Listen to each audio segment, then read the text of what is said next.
जय जिजाऊ, जय शिवराय, जय शंभूराजे। मी बालशिव व्याख्याती शिवकन्या सायुषा दिग्विजय पाटील। मी समस्त हिंदू बांधवांना आवाहन करते की आजकाल महिला व मुलींवर होणाऱ्या अत्याचारांचे प्रकार वाढतच चालले आहेत आणि आरोपींच्या बाबतीत सुद्धा कुठल्याही प्रकारची कठोर कारवाई करण्यात येत नाही। हे सत्र कोठे थांबेल सांगता येत नाही। म्हणूनच आपण एखादे कठोर पाऊल उचलणे गरजेचे आहे।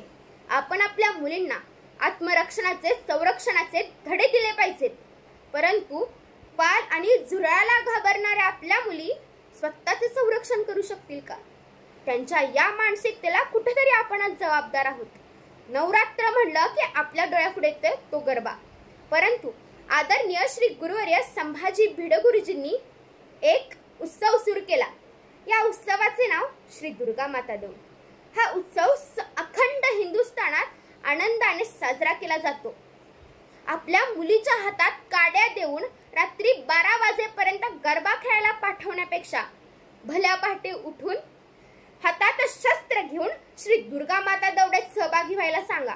जसा वाघ त्या दुर्गेच्या पायात नतमस्तक होतो, तसं त्या दुर्गेचं बळ आपल्या लेकीबाळींच्या अंगात आलं तर उद्या त्या बलात्कारांची मानसिकता बदलो वा ना बदलो, परंतु आपल्या लेकी स्वतःचं संरक्षण करण्यासाठी नक्कीच सक्षम बनतील। तर हिंदूंनो, उठा आणि आपल्या लेकीबाईंना घेऊन श्री दुर्गा माता दौड्यात सहभागी व्हा आणि आपले हिंदू कर्तव्य हे आद्य कर्तव्य म्हणून पार पाडा। धन्यवाद। जय जिजाऊ, जय शिवराय, जय शंभूराजे, जय हिंदू राष्ट्र, जय दुर्गा माता।